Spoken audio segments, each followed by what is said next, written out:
Hi friends, welcome to ABC Family's channel. My name is Chitra and today I'm going to talk about some tips in taking driving license in Sweden.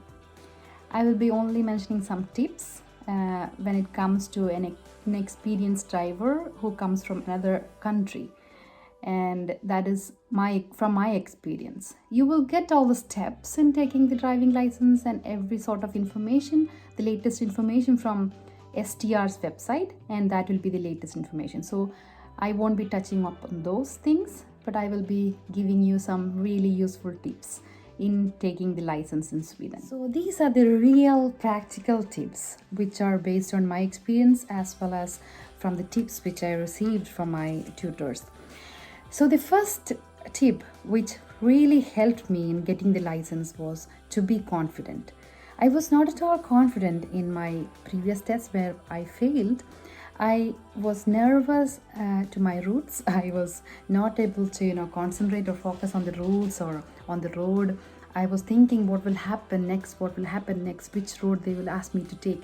These kind of things will come into your head for sure, because you are taking the test and there is somebody watching you, and that feeling is very awkward, right? For anybody who is really good in driving as well. Probably it is awkward for them to have someone looking at you, but just forget about them. Be confident, sit up straight and look far ahead as much as possible, and also scan very constantly. When you are confident and when you are leaning back on your seat, I think you will have a better view of the situation, and that will help you to get the license fast.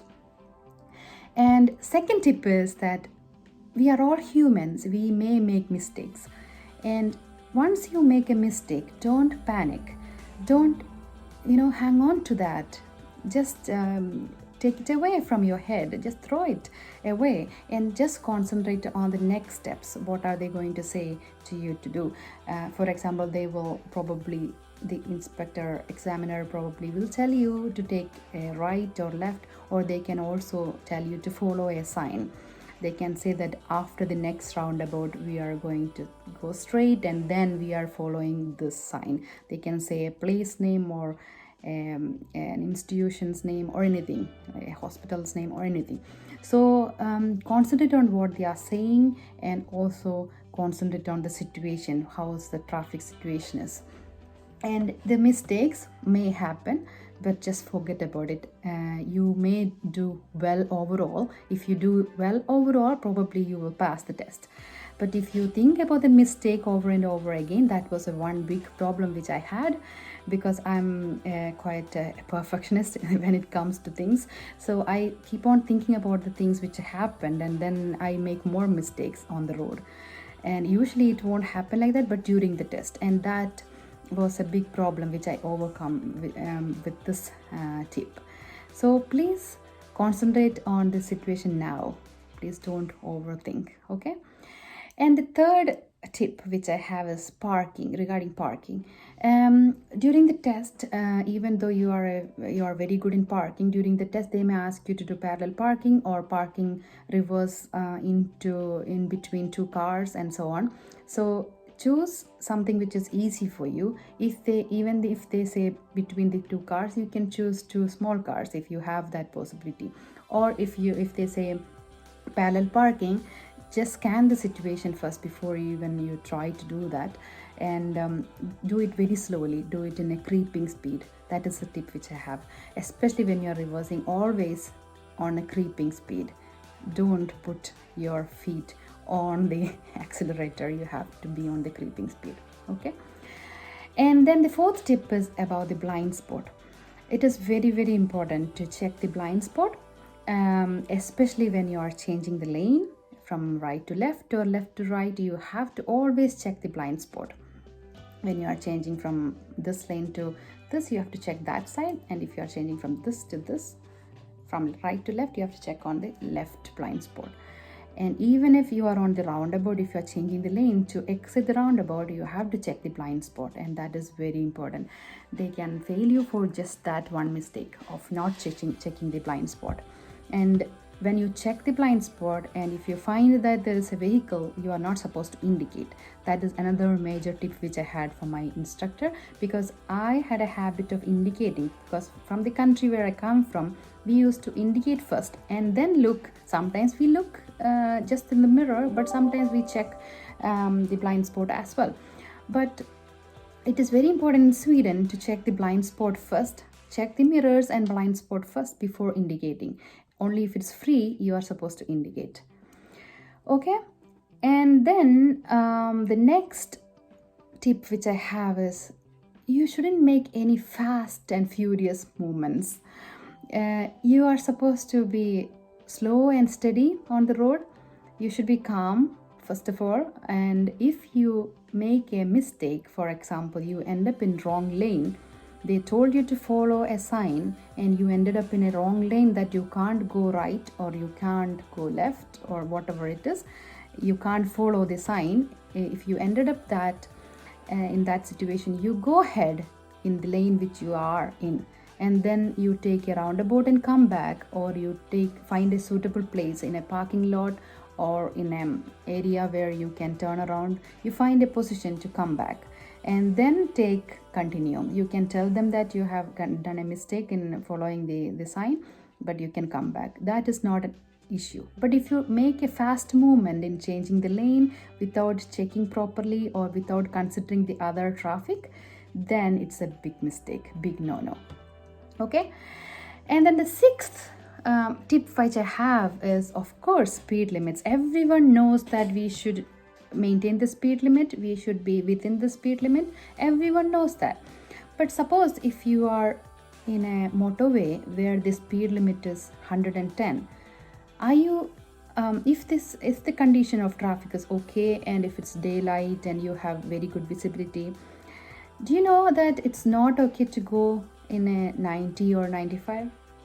You should follow the speed limit. If the traffic allows you to go in 110, you should take 110. And that is one tip which I received from my instructor, because always before, when I was not confident enough on the road, when the speed limit is 120, I used to go in sometimes 90, 95, and I forgot about the traffic behind me. So only when my instructor told me that it is an obstruction to the traffic behind you, then I understood that the importance of, the rule that we are not supposed to obstruct any traffic. That is a big no-no. So if you have possibility to drive to the maximum speed, you should maintain that. And that is also environmental friendly, actually, if you choose the highest gear. And the seventh tip is not really a big thing, but I think you should already know. In Sweden, we drive on the right side of the road, and the lane which you should use, if you don't know where you are heading to, if you don't know the roads, and if the examiner tells you just to continue, always choose the right lane. Always continue in right lane. Only until you have a situation where you have to overtake, go to the left lane. Otherwise, always continue in right lane. That is the seventh tip. And eighth tip is about roundabouts, and you have it explained in this book as well, and you have almost every situation explained in this book. So on roundabouts, if you have many lanes, and if you are either going to right or straight, it's better to choose the rightmost lane. Then if there is no marked arrows on the roundabout, of course, if there is an arrow marked that only you choose right to just go to the right, then you should do that. But otherwise, if you have both lanes heading you to right or straight, always choose the right lane. Only when you are turning, if you have only four exits on the roundabout, only when you are going to the left exit, you are supposed to take the left lane when entering the roundabout. And regarding roundabout, another tip is that when entering the roundabout, be like a mouse, and when exiting the roundabout, you have to be fast enough like a lion. That is the tip, because then you are helping others, in the traffic. So that's the tip. You check the traffic. You have to assess the situation, especially look left, what is coming in the roundabout. If there are any vehicles on the roundabout, do not enter the roundabout. If there are no vehicles and it's free, then choose the right lane to go to right and straight, and choose the left lane to go to the third exit, that is the left. And when exiting the roundabout through the left lane, you have to change lane within the roundabout. That is, when you are exiting the roundabout, while exiting from the left lane, you have to exit from the right lane. So you are supposed to change the lane within the roundabout, and while changing in the lane in the roundabout, you are supposed to check the blind spot. And if you are not sure that there are cars or not on your left blind spot, then it is better to keep the left lane itself if it leads to left, and then later on, after moving on, you can change it back to right lane. That is okay, but no fast and furious movements. And again, so that was the 8th tip. And the 9th tip is about motorway entry and exit. So when you're entering a motorway, that is the European highways, you have an acceleration lane where you are supposed to accelerate as much as you can. So once you accelerate, what you're supposed to do is the traffic on the motorway. So when you're entering the motorway, check on your left shoulder mirror and also the traffic behind you on the motorway, and find a gap between the traffic to enter. So you have to adjust your speed. First accelerate as much as you can, but then adjust the speed so that you can enter a gap. There will be a lot of vehicles on motorway sometimes during the day. Sometimes, especially when it is summer and when it is very sunny, people will travel across Europe, so it's really heavy traffic on motorway. So when it is really heavy traffic, the traffic on the motorway also are supposed to make it easy for you to enter, but most of the times it is the duty of the entering car. So you need to be very careful. You cannot go so slow there as well. You cannot enter in a speed of 60 where the speed limit of the motorway is 100. You cannot do that. You should be accelerated before, and you should enter in a gap. And when exiting, you should maintain the speed. That's another thing. So on the motorway, as I mentioned, you should keep as much as possible speed, like 120 means at least 115 you should be on, not beyond 120.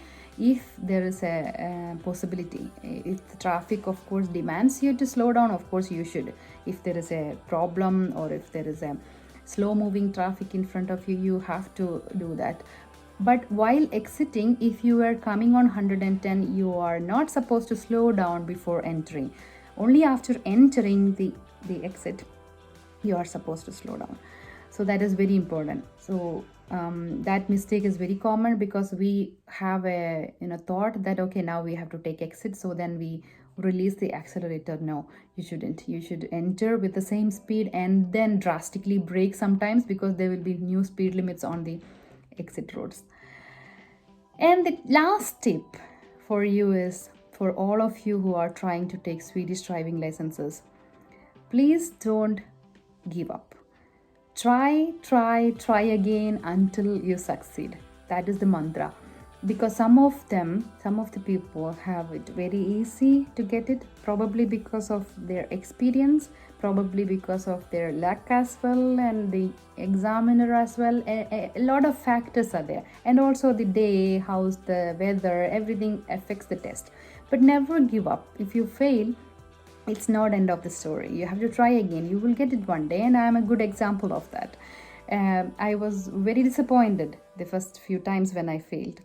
But then I made it. So I'm so happy now, and I'm so happy to share these tips with you. I really hope that this video was useful to you, and if you really like it, please like and comment and subscribe, and please let me know your comments as well so that we can improve for the next time. Thank you so much for watching. Bye bye. I'll come back with another video next time. Bye.